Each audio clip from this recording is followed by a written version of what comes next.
All right, it's HIV Wahala. I want to read to you a very interesting story of a young guy. Listen, it's very, very interesting. Though I was not a virgin, a certain village auntie has spoiled me before I left to do apprenticeship. But while leaving the village, I promised myself I will not have anything to do with any girl or a woman till I marry. But while serving my boss, many temptations came and I did not fall.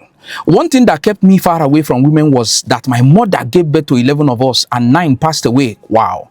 Remaining only me and my sister. All this made me to take the things of God seriously, so I had nothing to do with any girl. I served my boss for 9 years and he settled me. After 5 years of being my own boss, I decided it's time to get married, so I started looking for a wife.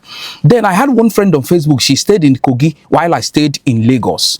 But we always talk on the phone. We did see each other sometimes when we were both in the village. We both come from Enugu State. And I always made my mind known to her that if it is the will of God, I will want to settle down with her.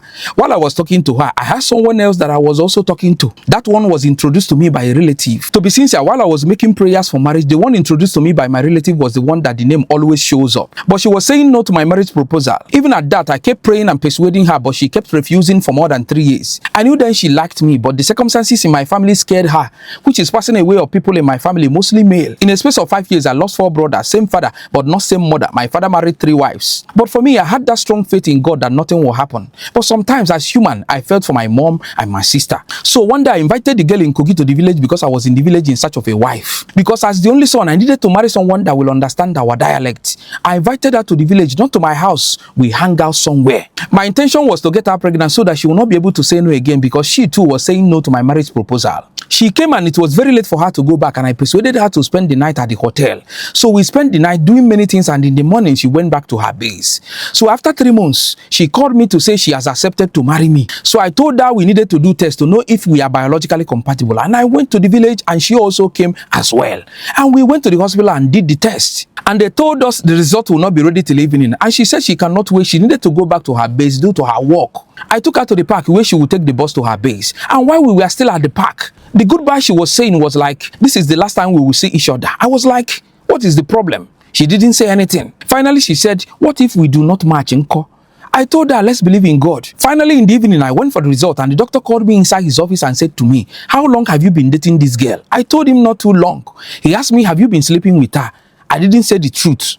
He handed me the 2 results. Lo and behold, her result was HIV positive. But mine is showing negative. But the doctor said, if you did anything with her recently, it's possible you might have contracted it. That it doesn't show up until after 4 to 5 months. Bronyeka, sitting there, I was almost passing away.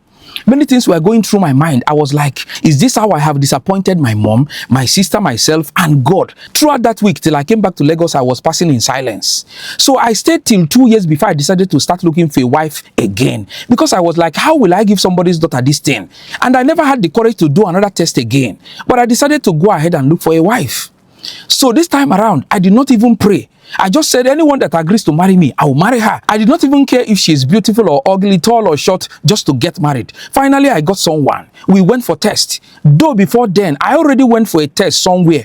But I was not trusting the result because it was like a roadside place. But it was negative. We went for test and it still showed negative. Yet, I was not convinced. Till we were about to get wedded and the church did their own test and it came out negative. That was when I finally became happy. So what do you think about this guy's story? This is a true life story. Do you think there was a miracle or there was a mix-up somewhere? Or God just showed him mercy? What do you think about the story? I want you to analyze the story and tell me what you think about it at the comment section. Thank you. God bless you. My name is Onyeka Emefuo. Goodbye.